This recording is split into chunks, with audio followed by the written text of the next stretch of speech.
Amis lecteurs, amis téléspectateurs, amis du Congo, bonsoir. Dans le cadre de notre émission Le Conte à rebours, nous recevons aujourd'hui une personnalité qui n'habite pas la Belgique, qui vient du Congo et qui est venue pour des raisons vraiment personnelles et en principe on n'aurait même pas dû l'interviewer, mais compte tenu de son envergure et de ce qu'il a déjà fait dans le processus démocratique du Congo, nous avons osé lui demander de venir à notre émission et il a accepté et il s'appelle Professeur Witt Moulongo. Professeur Witt Moulongo, bonjour. Bonjour cher ami. Vous êtes à Bruxelles et c'est parce que vous avez perdu un être cher. Nous compatissons à votre souffrance, mais nous demandons encore votre indulgence. Le fait que vous êtes quand même une personnalité assez visible dans la vie politique congolaise, on ne pouvait pas manquer à ce devoir d'information. Et tout dernièrement, il y a une vidéo qui a fait un buzz et qui circule et qui continue toujours à circuler et où vous avez parlé d'un de vos devoirs quand vous étiez secrétaire général à l'université de Lubumbashi. Est-ce que vous pouvez rappeler un peu cet incident-là? Merci d'abord de me recevoir à votre émission. En deux mots comme en mille, c'est une étape que je ne peux pas oublier parce que je fus sanctionné pour ça. En fait, c'était la période préélectorale, donc on préparait les élections présidentielles et il y avait comment je peux dire, une clause que la CI avait édictée qui consistait à dire, étant donné, vous le savez très bien, que ça fait depuis des décennies, nous n'avions plus de cartes d'identité au Congo. Et malgré tout, il fallait bien qu'il y ait des électeurs. Et la CNI dira, en cas de doute sur l'appartenance d'un candidat dans une contrée donnée, il était exigé que le concerné présentât 4 témoins. Et à ce moment-là, nous venions de la guerre, comme vous le savez. Mouzé y avait laissé la peau. On sortait de 1+4. Et il y avait des débats sur la nationalité des gens. Tel est-il congolais, tel ne l'était pas. Et moi, j'étais secrétaire général académique. Comme je savais que mon épouse avait été, enfin, ma première épouse, que Dieu ait son âme, avait été de la génération de Azarias Rouberois, et que tout le monde disait qu'il avait été président de la, comment dire, de la jeunesse, disons, des enfants réfugiés rwandais, mais que tout d'un coup, tout le monde était devenu congolais. Voilà que nous nous retrouvons dans une grande émission d'un grand journaliste que vous connaissez fort bien, qui s'appelle Kashinda Tchongo. Et l'émission, c'était Impact. C'était une émission à grand impact. Et j'avais bien fouiné au secrétariat général académique, puisqu'il y avait débat autour de ce personnage. Et je suis allé voir le service d'inscription autour du personnage, et je vais découvrir des choses quand même absolument mémorables. C'est comme ça que je vais, en pleine émission, donner des documents à M. Kisimba, qui fut responsable ou coordonnateur, je crois qu'on l'appelait comme ça, de la CI Katanga. La photocopie des diplômes d'État, où Azarias était né à Minembwe, sur le diplôme d'État. Mais 2 semaines après, il est venu s'inscrire à l'université de Lubumbashi. Et donc, l'ancien commissaire de zone, je crois on disait comme ça, Kapeta Kazadi, il vous en souvient sûrement parce que nous avons été ensemble à la CNS. Et il lui il lui délivrait en tant qu'autorité de la ville l'attestation de naissance, en fait tout le travail que vous connaissez, qui était indispensable pour s'inscrire à l'université. Et qu'est-ce que je vois? Quand il a son diplôme d'État, il est né à Minembwe, mais quand il a le certificat de naissance et tout le reste, et qu'il s'inscrit à l'UNILU, il est né à Rugezi. Alors moi j'ai dit au responsable de CI, il est né où? Il est d'où? Comme c'est arrivé à beaucoup d'anciens réfugiés, je ne vous citerai pas des exemples de ceux qui étaient congolais, dès que l'Angola est devenu indépendant, tout d'un coup ils étaient devenus des Angolais. Voilà, je résumais un peu la problématique, c'est ce que j'ai rappelé en face ou en direction de ceux qui croient que lorsqu'on fait une critique aujourd'hui sur la marche du pays, sur la marche, la conduite des affaires, sur le chef de l'État, tout le reste, et tous les troubadours d'un soir, ils se lèvent pour dire on est contre le président. On dit non, nous on en a fait. Parce qu'après, Louberois a demandé à notre ancien ministre, Lola Kisanga, je crois que c'est comme ça qu'il s'appelle, qui est d'ailleurs sénateur aujourd'hui, il lui a demandé de m'enlever parce que ces militants de Lubumbashi vont l'appeler pour lui dire si vous laissez ces messieurs ici, nous on ne saura même plus faire notre campagne. Et lui va ordonner à Lola Kisanga de me chasser comme secrétaire général. Et on m'enleva, on me chassa. Et est-ce que vous pouvez rappeler quel a été votre rôle il y a 25 ans à la conférence nationale souveraine? Ouh là là, vous-même, vous êtes l'un des témoins de cette histoire-là. Donc, ça sera, je ne dirais pas le conte de mille et une nuits, mais en deux mots comme en mille, comme je disais tout à l'heure, on va seulement dire que j'étais jeune professeur à la faculté des lettres à l'université de Lubumbashi lorsque la belle aventure de la CNS arriva et nous allâmes en ce temps-là à Kinshasa à la tête de la société civile du Katanga, d'abord comme vice-président et ensuite lorsque l'UFERI décide de quitter la CNS, je prendrai la tête de la société civile. Et là, nous allons faire partie de ce qu'on appellera l'interrégional de la société civile. Et puis, cet interrégional, lorsque nous passons au conseil, d'abord à la CNS, je vais présider la commission socioculturelle. Et puis est venu le Haut Conseil de la République. Je suis passé encore, je fus élu encore président de la même commission socioculturelle du Haut Conseil de la République. Et lorsque la crise s'installe entre la mouvance présidentielle et l'Union sacrée, il y aura suspension et une série de négociations conduites sous l'égide de Monseigneur Mosengo. Et à ce moment-là, la société civile qui avait senti le besoin de s'associer aux forces politiques du changement fera partie de ce qu'on appellera l'USORAL, donc l'Union sacrée de l'opposition radicale, et ses alliés. Le pôle allié était constitué de la société civile et de ce qu'on appelait les centristes. Et là, je serai le rapporteur adjoint aux négociations, ce qu'on appellera les négociations du Palais du Peuple. Donc je serai le rapporteur adjoint, et l'adjoint de qui? L'adjoint du très célèbre, vous le connaissez, Gérard Kamanda.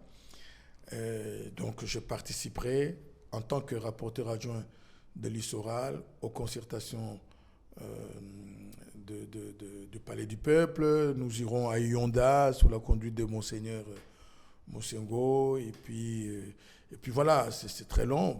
Et puis on va décider, lorsque les choses vont se corser, on va se dire on ne peut plus jouer à la société civile, un pied dedans, un pied dehors. Et nous allons traverser le Rubicon pour entrer à l'UDPS. Cette UDPS que vous aviez connue avec tous ces géants, donc feu Marcel Yaou, Étienne Tshisekedi, Faustin Birindoa, Frédéric Kibasa Maliba, feu, pas feu Braquem, mais feu Gisanga Roger, et puis le vieux Mouyanzi, comme on disait, Mbwakem. Vous voyez, c'est une grande école, donc j'entrerai dans cette école-là pendant pas moins de 3, 4, 5 ans, jusqu'à ce que Mouzé va arriver. Alors, ça sera le repli à Lubumbashi. Bien, merci professeur Mlongo de ce rappel historique parce que effectivement on dit pour faire son avenir, il faut aussi savoir d'où l'on vient. Et vous avez une autre casquette. Enfin, vous êtes actuellement directeur de cabinet du gouvernorat de la province du Katanga. Est-ce que vous pouvez nous faire un peu le bilan de ce que vous avez pu réaliser avec les moyens dont vous disposiez à la tête du Katanga? Et avec qui? Avec Moïse Katumbi, qui avait pensé que je pouvais le rejoindre dans sa belle aventure. Il avait voulu, comme il le disait lui-même, il avait voulu se battre pour que Lubumbashi devienne, même en miniature, l'Afrique du Sud. Et donc, je l'avais accompagné. Et sur pas moins de 8 ans, disons en moins de 8 ans, la ville que les scientifiques, l'homme de culture, Cheikh Fita, a laissé, on ne peut plus la reconnaître. Avant, on cherchait une route pour vous permettre d'aller au stade de la Kenya, devenu stade Kibasa aujourd'hui. On cherchait l'avenue qui est asphaltée pour vous permettre d'aller, mais aujourd'hui, on cherche quelle est l'avenue qui n'est plus encore asphaltée. Ce qui était de villages à votre époque, ce sont des banlieues de la ville de Lubumbashi, reliées au centre par des avenues asphaltées avec un niveau, courant. Ce n'est pas encore la grande stabilité, mais au moins déjà, ils n'en avaient pas, ils en ont maintenant. L'économie stable à Lubumbashi, stable, et le Katanga qui avait chuté, je crois qu'il vous en souvient. À un moment donné, c'était plutôt l'Amiba qui avait pris les relais parce que le Katanga, dans l'apport au niveau gouvernemental, avait chuté. Et bien, le Katanga, grâce à cette gouvernance de Moïse Katumbi et toute son équipe, tout son gouvernement, le Katanga est revenu. Le Katanga est revenu encore le premier pourvoyeur du Congo. Nous, on a fait de merveilles. Pas nécessairement tout ce qu'on pouvait faire parce que je veux qu'ils vous souviennent également que Moïse a mené une bataille à côté de l'Assemblée provinciale pour réclamer une chose simple qui est couchée dans la Constitution, c'est la récupération à la source de 40% de ce qui nous reviennent. Rien de tel ne fut réalisé, mais par contre, on faisait de petites rétrocessions qui ne dépassaient pas 2-3%. Mais malgré ça, Lubumbashi est redevenu une ville digne comment on appelle ça encore, de l'Afrique australe. Voilà un peu ce que je peux dire, mais sinon, on passerait beaucoup de temps là-dessus. Votre parti, le CRDD, Conscience républicaine pour la démocratie et le développement, fait partie de la majorité présidentielle. Monsieur Moïse Katumbi, le gouverneur qui a été votre boss, faisait partie de la majorité présidentielle. Quelle est votre lecture par rapport à la fin, donc par rapport au processus démocratique électoral actuel qui mènera vers un changement, donc vers la fin du deuxième et dernier mandat du président Kabila? Le constat est amer. Nous avons quand même bien cheminé, clopin, bien sûr. On est une jeune démocratie. Il y a ceux qui sont pour, il y a ceux qui sont contre, mais je crois que c'est comme ça lorsqu'une démocratie chemine, jusqu'au moment où un certain nombre, comment je peux dire, d'acteurs ont commencé à vouloir amener les chefs de l'État dans des distractions extrêmement dangereuses. Et ça a commencé par la tentative de faire passer au chef de l'État l'idée qu'on avait tellement encore besoin de lui qu'il fallait qu'il revienne pour la 3e fois. Mais comme la Constitution ne l'autorise pas, ils ont tenté de déverrouiller la Constitution. Vous savez, vous êtes au parfum de l'actualité internationale et donc l'actualité de chez vous. Ça s'est constipé, ça n'a pas marché. Et puis ils ont ouvert d'autres ruses qui ont fait que beaucoup de ceux qui pensaient que le chef de l'État devait être préservé de tous ces, pour utiliser les termes d'aujourd'hui, de tous ces glissements qui amoindriraient, pour ne pas dire qui annihileraient ce qu'il a fait, qui mérite d'être notable. On n'est pas l'accepter, mais il y a des choses merveilleuses qui ont été accomplies. Mais voilà qu'on le pousse dans un chemin, on veut l'affaiblir. Un débat interne s'est développé pour faire comprendre d'abord à la majorité, à ceux-là surtout, qu'il ne fallait pas amener les chefs d'État dans ce chemin-là. Évidemment, eux, ils ont le moyen de tirer plus fort sur leur corde vocale. Et ils ont tenté de faire croire au chef de l'État que ceux qui étaient pour que le chef d'État respecte les mandats parce qu'il en allait de sa propre image, de sa propre histoire. Non, ils ont créé un climat malsain qui faisait passer les autres pour des anti-Joseph. Oui, des traîtres. Pour des traîtres, je crois que c'est le mot, pour des traîtres. Et alors, ce qui est marrant, c'est que parmi ceux qui jouent au Kabylis aujourd'hui, beaucoup ont été produits par Kagame. C'est extraordinaire. Beaucoup ont été à la base de la grande crise qui a freiné l'élan que Mouzé avait ouvert. Et ce sont ceux-là qui jouent au plus propre, un peu comme disait Coluche, faisant la pub d'une marque que je ne citerai pas ici. Maintenant, il se présente pour des machines qui lavent plus blanc que blanc. Donc, et quelle est la conséquence ? Il y a eu une grande collision à l'intérieur de l'AMP. Il y a eu une grande réunion, vous avez suivi. Au lieu de débattre du fond de la question que portait les mémoires envoyés chez les chefs de l'État, ils ont voulu jouer aux inquisiteurs. Les autres sont fâchés, ils ont claqué la porte. Et comme c'était ça déjà leur plan, de les chasser, ils ont créé des formules nouvelles qu'ils ont pris acte de l'auto... bon, enfin, c'est compliqué. Et ensuite, la tête était, disons, leur regard, comment j'allais dire, leur plan machiavélique était tourné maintenant vers celui qui dérangeait le plus, à savoir Moïse Katumbi.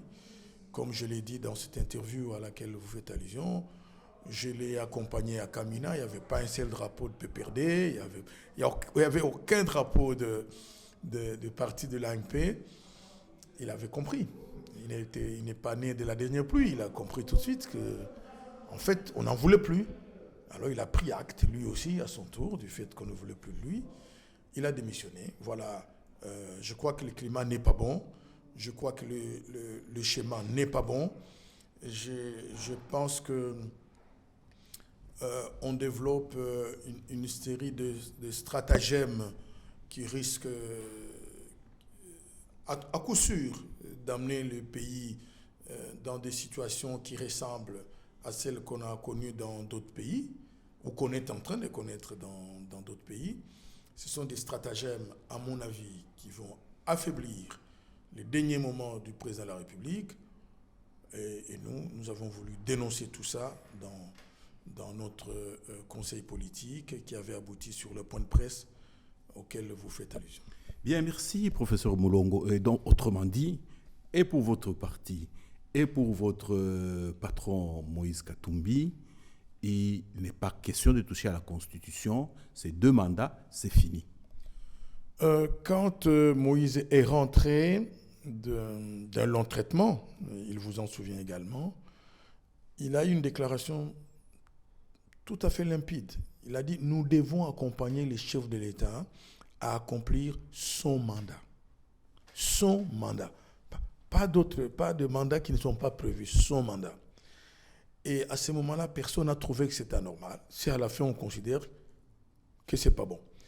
Et c'est pour ça que, et lui et nous estimons que, pas seulement nous, d'autres personnes, ceux qui sont sortis des G3, mais des G7 plutôt, mais il y en a d'autres à l'intérieur de l'AMP qui font le malin, ils veulent paraître, alors déjà qui ne sont pas, mais ils veulent paraître. Mais beaucoup de gens estiment que c'est sauver et le chef de l'État et la jeune démocratie en faisant tout pour qu'on s'en tienne à l'accomplissement de ces 2 mandats et qu'on soit en mesure d'instituer l'alternance. Et ça sera une tradition merveilleuse que nous allons léguer à nos enfants et qui pourrait permettre un décollage réel de notre République. Une question me titille, vous qui êtes si près de Moïse Katumbi. Il vous a dit un jour qu'il cherche à devenir président de la République. Vous avez senti cela? Ça, c'est une question à 100 000 balles, ça. Bon, sincèrement, il ne me l'a jamais dit. Il ne me l'a jamais dit ça. Je suis son collaborateur administratif. Je ne lis pas dans une mare, ni dans le mare de café d'ailleurs, ni dans une boule de cristal. Mais ce qui est évident, c'est que tout citoyen congolais, à partir des vertus politiques que nous donne la Constitution, tout citoyen congolais est censé être capable de se présenter aux élections et de dire à la population qu'il peut lui apporter quelque chose de plus à ce que les anciens ont fait. Alors je vais vous dire que ce que Moïse est candidat, de toute façon, dans l'AMP, puisque nous ne voulons pas de 3e mandat, il faut bien qu'il y ait un candidat, mais qu'il est-elle? Parce que le vrai problème, c'est celui-là. Tous ceux qui tentent de liguer le président à d'autres personnes, c'est ceux qui savent qu'ils n'ont aucune carrure, aucune possibilité de faire gagner la majorité aux élections. Alors, ça peut ne pas être Moïse, mais l'autre, c'est qui? Quand on regarde les élections qui ont amené le chef de l'État là où il est, autour de tous ceux qui fourmillent autour du chef de l'État, je n'en connais pas qui ont amené 10 000 voix. Je n'en connais pas. Donc, mais par contre, partout au Congo, on vous dit toujours c'est la Moïse. Toujours c'est la Moïse. Est-ce que c'est une anomalie? Est-ce que c'est une maladie? Est-ce que c'est insulter les gens lorsqu'on veut de lui? Avant qu'il ne parte, même ceux qui le combattent aujourd'hui lisaient toujours Batin de la Bisso Moïse. Voilà, les Katanga, les officiels disaient les Katanga et le peloton des autres provinces. Ça veut dire quoi? Ça veut dire qu'on avait reconnu que ce monsieur-là, c'est un grand manager, c'est un grand gestionnaire. Et si ce type de gestion pouvait monter au niveau national, ça marcherait. Voilà, je pense que même vous avez droit d'être candidat. Même moi, j'ai le droit d'être candidat. Mais je crois que si Moïse est candidat, nous les soutiendrons. Et la toute dernière question. Quels sont vos vœux par rapport à notre démocratie pour les 12-13 mois à venir? Ben, écoutez, d'abord la paix. Cette paix a été chèrement acquise. Il y en a qui pensent que la paix, nous l'avons seulement aujourd'hui. Non, elle a commencé avec Mobutu. Hein. Malheureusement, je dois répéter ce que je dis toujours. Je suis un libre penseur. Un libre penseur, il doit être à mesure d'aider la population, d'aider les gens par la vérité scientifique. Mobutu a trouvé des provincettes, ce qu'on appelle des provincettes. C'est lui qui a ramené ça à 11 provinces. Vous voyez, on ramène les 11 provinces à des provincettes. Alors que Mobutu avait trouvé des provincettes, il avait trouvé déjà des faiblesses des provincettes. Et puis, il y avait des guerres partout à l'Est. C'est lui le premier à avoir mis fin à ça. Et Mouzé est arrivé. J'ai rappelé dans quel contexte on l'a déstabilisé, dans quel contexte nous l'avons perdu. nous sommes restés un peu sur nos soifs avec tous les dessins que Mouzé avait montrés. Et bon, maintenant, Joseph est arrivé, il y a eu Sun City, il y a eu l'espoir est né, on a commencé des élections. On peut discuter de la manière dont ça s'est passé, mais je crois que le fondamental, c'est le fait déjà que l'exercice s'est institué chez nous. Alors maintenant, vous me dites quel est mon vœu. Mon vœu, c'est que cette jeune démocratie, soit protégée, 2, fasse de marche supérieure, donc grandisse. Et pour qu'il y arrive, il faut qu'on respecte, c'est le 3, qu'on respecte le prescrit de la Constitution, strictement le prescrit de la Constitution, qu'on respecte des droits et les devoirs des citoyens, qu'on respecte des valeurs démocratiques. La différence ne doit pas être à la base de guéguerre des gens, ne doit pas être à la base de lynchage médiatique et même physique pour certains. Au moment où je vous parle, je crois que vous avez appris ça.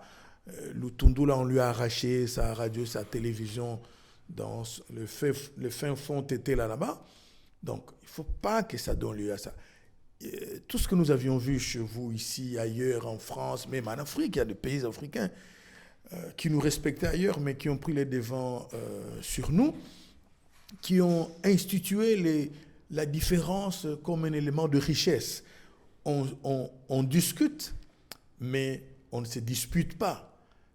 Donc, le vœu, c'est que les valeurs démocratiques qui sont ébranlées au moment où je vous parle, tous les kyunguistes sont en train de se faire chasser du boulot au Katanga.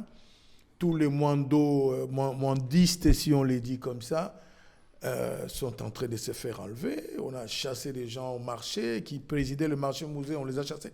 Ça continue. Alors donc, mon vœu, c'est celui-là, que nos démocraties grandissent. Petit à petit, chaque pas étant un pas de plus et un pas positif, mais pour y arriver, il faut qu'on respecte la Constitution parce que c'est la loi des lois et c'est là, je regarde votre lumière, c'est la lumière de cette marche. Bien, merci beaucoup, professeur Moulongo, d'avoir accepté à passer dans notre émission Le Compte à rebours et vous avez donné suffisamment d'éclaircissements par rapport à nos compatriotes qui sont tous préoccupés par les lendemains de notre pays. Qu'est-ce qui va se passer? Est-ce que Et nous pensons que votre contribution sera quand même un plus dans notre débat. Et amis lecteurs, amis téléspectateurs, amis du Congo, c'était Le Compte à rebours avec professeur Witt Moulongo de l'Université de Lubumbashi. Et nous remercions également notre réalisateur Gérard Kanabassau, sans qui ces images n'arriveraient pas chez vous. Et à la prochaine émission.